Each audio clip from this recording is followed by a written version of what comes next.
R. Maia apresenta E Por Falar em Som.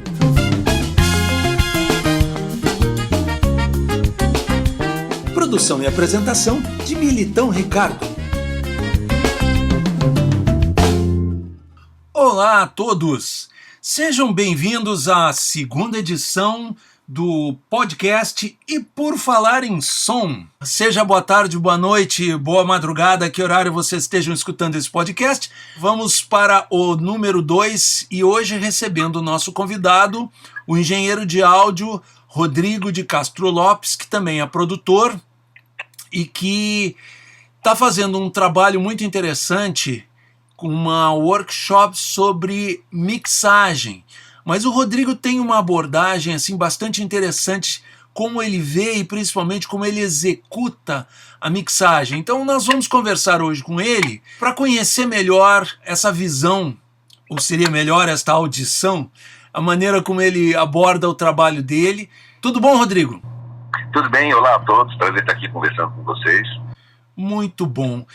Rodrigo, te apresenta para o pessoal, nós somos amigos de longa data. Tu começaste a tua carreira assim, profissional de música, como é que foi essa? Eu comecei como músico, né? Você acompanhou bem uma boa parte dessa história.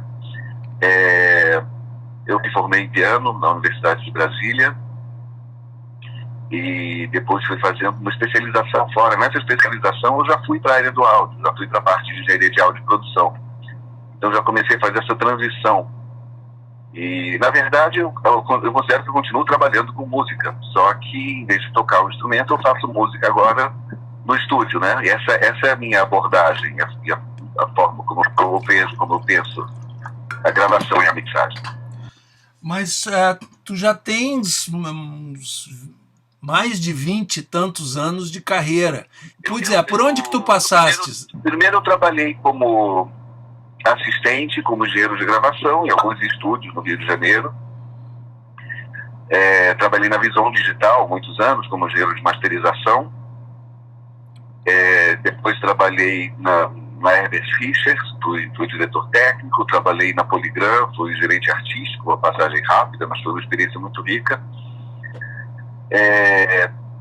Trabalhei na Biscoito Fino como engenheiro de áudio, produtor e enfim, fazendo várias coisas lá. E tem 10 anos que eu estou em São Paulo, fazendo também trabalhos como engenheiro de áudio freelancer e trabalhando como professor, né? Eu dou aula na Faculdade Souza Lima, tanto de engenharia de tecnologia na música quanto de matérias musicais teóricas, e sou professor da FATEC de Tatuí, no curso de produção fonográfica. Tem os meus cursos agora, né? Que estão acontecendo e que tem dado um resultado muito legal, uma resposta ótima dos alunos. É uma tendência, de certa forma, recente no Brasil, esses cursos, né, que os profissionais agora começaram a oferecer, coisas assim mais focadas, né, determinados procedimentos, determinadas técnicas. E na tua carreira, então, já tem 10 anos desde que tu fostes para São Paulo, tu começaste a desenvolver um pouco também com o ensino. Exato, eu fiz mestrado, a área do meu mestrado é didática de práticas musicais interpretativas. E eu acho que cai com uma luva nessa proposta, porque justamente é tratar a gravação e mixagem como prática musical interpretativa. Então é um método didático voltado para profissionais do áudio, mas como música, né? Como prática musical. Eu já assisti essa tua palestra e eu achei muito interessante a tua abordagem sobre a mixagem. E óbvio que isso aí é um processo que há muito tempo, quer dizer, tem uma carreira, toda uma vida como engenheiro de áudio e de mixagem.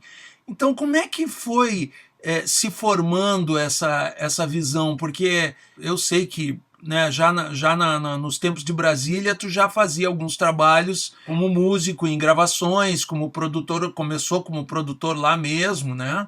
E depois aí vem essa oportunidade incrível que é estudar na Berklee, principalmente naquela época, né, que a gente não tinha internet, a informação técnica sobre o processo de gravação no Brasil era muito difícil, principalmente para quem não estava ali no eixo Rio-São Paulo, que não tinha grandes estúdios, né? Que não eram, digamos, mercados de trabalho onde tu tinha profissionais que faziam um intercâmbio com o exterior e ali podia se aprender alguma coisa na prática, porque também era outra coisa que no Brasil na época não tinha nenhum curso, nem técnico, eu acho, de formação de profissionais de gravação de áudio, É verdade, né? não existia mesmo. Isso é uma coisa muito bacana. Então a nossa geração, e assim você aprendeu na prática e teve essa oportunidade de ir na Berklee. Então como é que foi essa, para início assim, como é que foi de repente tu chegar na Berklee, como é que impacto teve, como é que era a visão deles de mixagem comparado com o que tu trazia para o Brasil, e depois quando tu voltastes, o que tu encontrou assim? Olha, tanto a Berklee é uma escola muito interessante porque eles exigem que os alunos façam a parte técnica, mas tem que fazer aulas de música também. Então eles exigem, quem faz engenharia de autoprodução, tem que fazer 4 semestres de harmonia, 2 semestres de contraponto, 2 semestres de harmonia tradicional, tem que fazer prática de instrumento, tem que fazer pelo menos 2 semestres de arranjo. Então eles exigem que o aluno desenvolva também uma linguagem musical, mas mesmo lá é curioso porque eles não fazem essa conexão do lado musical com a utilização dos equipamentos. A utilização de equipamento era uma coisa, estudo de música era outra coisa diferente. Isso é uma coisa que eu vejo em geral em todos os cursos, no mundo inteiro. É claro que eu aprendi muita coisa, principalmente em termos de didática, para ensinar algumas coisas de utilização, de coisas técnicas, que tem que conhecer esse lado. Isso é o conhecimento mínimo, né? Que todo mundo tem que ter, de funcionamento, de eletricidade, de princípios de identificação de problemas, manutenção. Alguns princípios todo mundo tem que ter. Mas isso eles dão muito bem. Esses princípios, essa base, eles dão uma base muito sólida.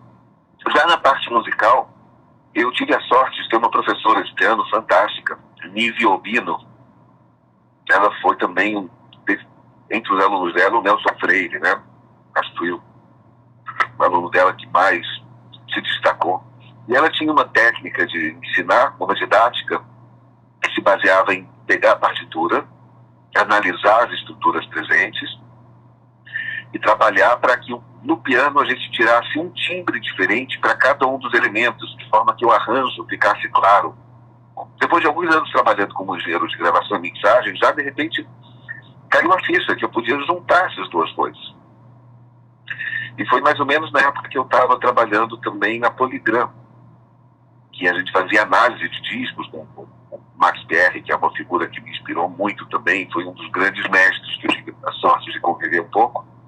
E a gente analisava os discos e eu comecei a perceber que quando eu aplicava esses princípios, concordava com a visão dele, que é um produtor com anos de estrada, super profissional, e quando eu usava os princípios, eu percebi que ele pensava da mesma forma também. Eu não sei se ele tinha isso sistematizado, ou se era só uma super musicalidade, uma super intuição. Mas eu percebi que dava para sistematizar essas coisas e criar um método didático em cima disso, né? E essa foi a junção, e daí que vem essa linha diferente. Porque normalmente, assim, mixagem, quando a gente pensa da maneira que é ensinada, que a gente vê nos livros, nos métodos disponíveis, pelo menos de música popular, né? A gente começa da base rítmica, primeiro ajusta a bateria, aí se tem percussão, aí abre o contrabaixo, aí abre os instrumentos harmônicos, aí é que vai pensar em vocais e outras coisas, detalhes, né? Eu uso uma abordagem muito diferente disso, e é baseado justamente nessas ferramentas de análise, porque a gente, quando trabalha na mixagem, a mixagem, para mim, é organizar elementos musicais, usando as ferramentas que a gente tem, elementos sonoros, organizar eles para reprodução em 2 caixas de som, no palco sonoro que é construído, né? Mas para contar uma narrativa, para explicitar uma narrativa, uma história que está contada pelo arranjo. E o protagonista dessa narrativa, normalmente, é a voz. Eventualmente pode ser algum outro elemento, esporadicamente, mas sempre volta para a voz ou para algum outro elemento que esteja conduzindo a melodia. Se estamos falando de música, instrumental, né? Pode ser. Não, mas se estamos falando em jazz ou instrumental, vai ter um instrumento que sempre vai estar conduzindo a melodia, né? Que vale isso. Sempre alguém vai conduzir um naipe, um grupo de instrumentos, mas sempre tem algum elemento que está conduzindo. E todos os outros elementos servem para construir um cenário de apoio, para interagir com esse elemento principal, mas para fazer um cenário onde esse elemento principal se destaque e possa contar a história dele. Então, se esse elemento principal é a nossa referência, para saber se os outros sons estão dando um apoio eficaz ou não, esse elemento que é a referência tem que estar presente sempre. Então, eu sugiro que a gente comece com esse elemento, e eu uso alguns conceitos também. Esse elemento é que vai determinar o que eu chamo de tônus da música, né? Tônus, se a gente pensa em tônus muscular, o tônus é a tensão mínima que os músculos têm que ter para eles poderem reagir, se for necessário, com uma ação da parte deles. Quando a gente fala de música, o tônus seria a tensão mínima que o ouvinte tem que colocar no que ele está ouvindo para poder perceber mudanças, se elas acontecerem. E a gente tem que prender essa atenção do ouvinte. E esse nível de atenção a gente constrói com o tônus, e a gente vai pilotando os diferentes sons para que esse tônus seja mantido, mesmo quando tem uma alternância, né, de elementos protagonistas. Quando sai a voz e entra um elemento que faz o solo, alguma coisa, a gente vai construindo esse tônus para que o ouvinte tenha a atenção dele capturada pelo arranjo que a gente está mixando. Aí é que, a partir dessa visão, então, é que tu vais lançar mão das diversas ferramentas que a gente tem dentro de um estúdio, ou quem está trabalhando mesmo quem está trabalhando em casa, num home studio, também pode pensar dessa maneira, porque igual numa workstation hoje as pessoas têm os plugins, essa coisa toda, mas isso, se eu estou entendendo na tua visão, então tu vai colocar o uso dessas ferramentas, importante, quer dizer, a pessoa já tem que ter uma noção dessas ferramentas, mas o uso delas vai obedecer a uma visão orientada para essa fala musical, para esse discurso musical. Exato, é uma sintaxe musical, né? Porque a sintaxe é a organização dos elementos para a construção de uma frase. Se numa frase você colocar as palavras fora de ordem, fica muito mais difícil de entender o sentido. Na música é a mesma coisa. Se você colocar os elementos organizados de uma forma que não dê para ouvir alguns deles, existe uma hierarquia na atenção, do que é mais importante para que a pessoa preste atenção. Se essa ordem for alterada, ela vai perder a atenção no elemento principal e vai perder o interesse na música também. Então a gente volta para ferramentas de análise. E é uma coisa muito simples. Realmente, como você falou, pode ser aplicado em qualquer contexto, inclusive a sonorização ao vivo também funciona muito bem. E a gente baseia principalmente numa ferramenta que se chama análise textural, que é um mapa de como organizar sons em um arranjo. E a gente pensa que é uma coisa muito complexa, na verdade não é. A gente só tem 4 formas diferentes de organizar sons, né? Que é textura de bloco, textura polifônica, melodia acompanhada e textura heterofônica, que são sons que não têm função nem harmônica nem melódica, que não se relacionam harmonicamente nem melodicamente com o elemento condutor da narrativa. Que seria o ritmo? O ritmo, por exemplo, ou efeitos, né? O cara bota um som de um avião passando no meio da mixagem, são coisas que não têm função harmônica, ou elementos rítmicos. Alguns elementos rítmicos até podem ter função melódica ou harmônica, mas, em geral, esse conceito é mais usado pensando numa coisa que não tem essa relação. E aí, o que a gente vai fazer é dar destaque ou ocultar um pouco cada um desses elementos em momentos diferentes para que eles sirvam para apoiar o protagonista da narração, que normalmente é a voz, né, no decorrer do arranjo, da história que está sendo contada. E aí é muito simples, porque a gente vê como a gente faz para valorizar um elemento ou esconder ele usando equalização. Como que a gente faz para valorizar ou esconder usando processadores dinâmicos, compressão, por exemplo. E como que a gente faz para valorizar ou esconder usando reverb. Então, você tendo um mapa do que cada ferramenta faz em cada situação, como ela faz, como usar ela, né, para valorizar ou atenuar a presença de algum elemento.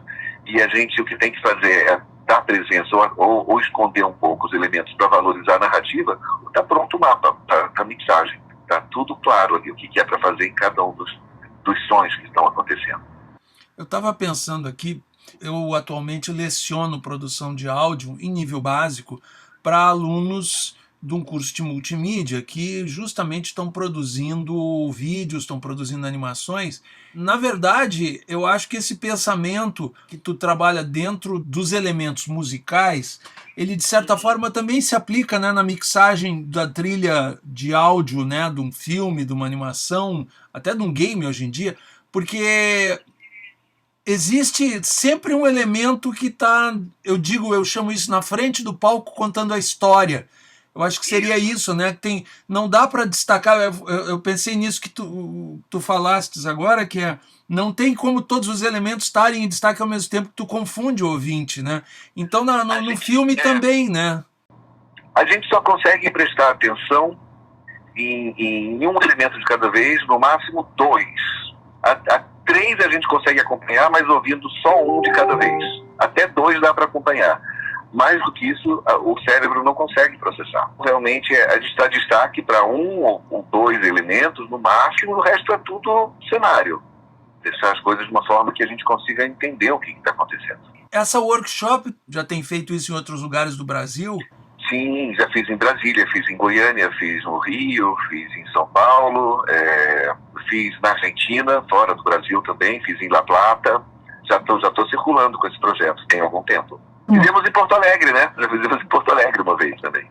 Exatamente, 2017 já fez Porto Alegre, e agora então tu estás retornando a Porto Alegre, agora em outubro de 2019, para retomar esse trabalho aqui. Uma palestra e depois o workshop, uma masterclass, né? Isso, agora o pessoal que quiser conhecer, você normalmente vem uns 10 dias antes, faz uma palestra aberta, de entrada franca, para todo mundo que quiser conhecer um pouco melhor, conversar com você, e depois você faz então essa masterclass, que são 2 dias de trabalho. Como é que tu costuma trabalhar nessa masterclass?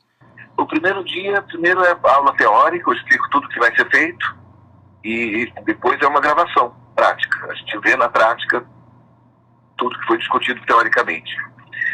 E no segundo dia a mesma coisa, eu faço uma aula teórica sobre mixagem e depois eu mostro na prática como operar as coisas dentro do conceito que foi proposto, que foi apresentado, para mostrar então também na prática como eu uso isso.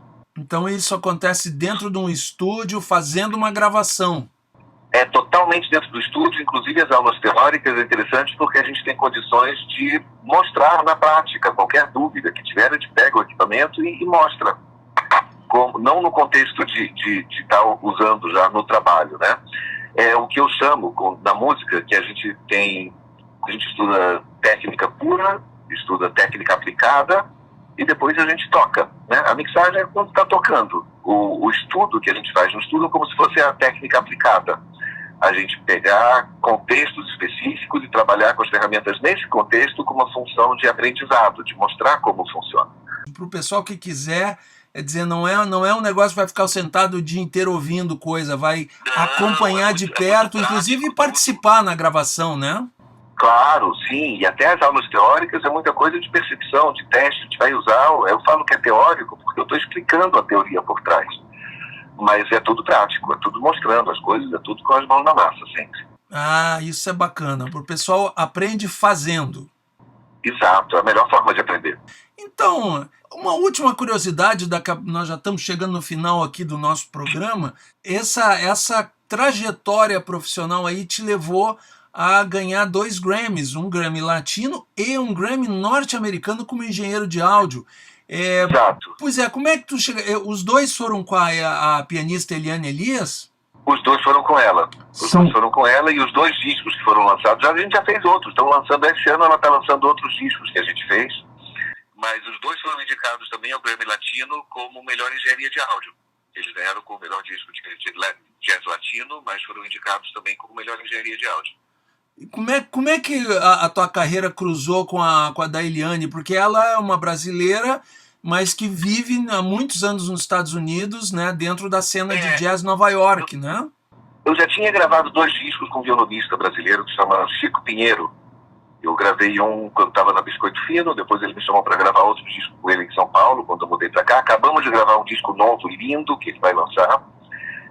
E a Eliane estava querendo gravar no Brasil, com músicos brasileiros, e perguntou para ele com quem gravar aqui. Aí ele me indicou. Um dia eu estava em casa, toca o telefone, eu atendo: oi, Rodrigo, Eliane, Elias, queria gravar um trabalho com você aí do Brasil. E aí eu tentei segurar para elas não perceber que eu estava pulando, né, no quarto. Porque é muito legal receber um convite desse de uma pessoa tão genial como ela no trabalho dela. É muito gratificante, é muito gostoso fazer esses trabalhos. Bom, é verdade, mas de qualquer forma eu acho que ela sabia o que ela estava fazendo, que a qualidade do trabalho aí foi comprovada pela Academia Norte-Americana, né? Então... a gente já gravamos mais 3 discos não lançados ainda, e gravei inclusive um disco solo do marido dela, o Mark Johnson, que é um baixista genial também, sensacional. Ele foi da última formação da banda do Bill Evans. E a gente gravou um disco de baixo solo, que é uma coisa rara de gravar. Ficou muito legal também. Sensacional, sensacional. Quer dizer, gente que atua no mercado americano vindo ao Brasil para trabalhar com você. Então eu acho que não precisa dizer muito mais aí sobre a qualidade do trabalho, e principalmente com esse conhecimento aí que vai estar sendo compartilhado aí para quem for assistir as tuas oficinas aí Brasil afora, né? Eu acho que realmente vale a pena. Legal.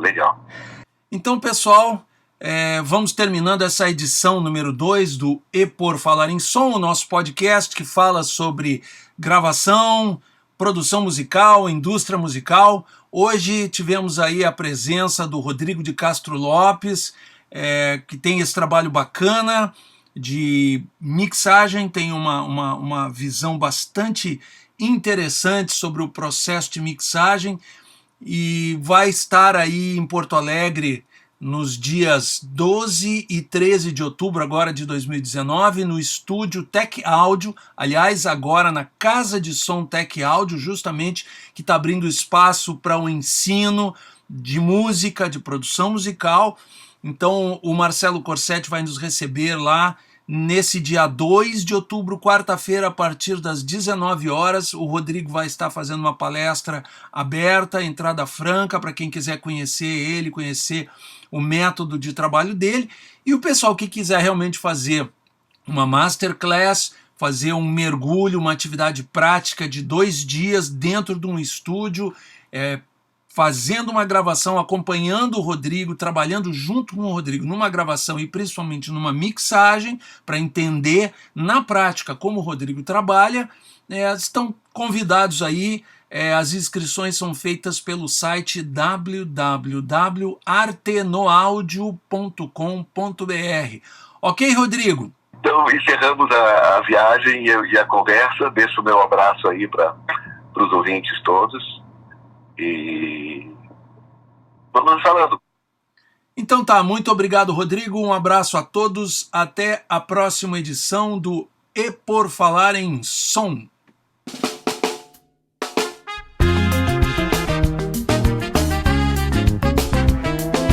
M.R. Maia apresentou E Por Falar em Som.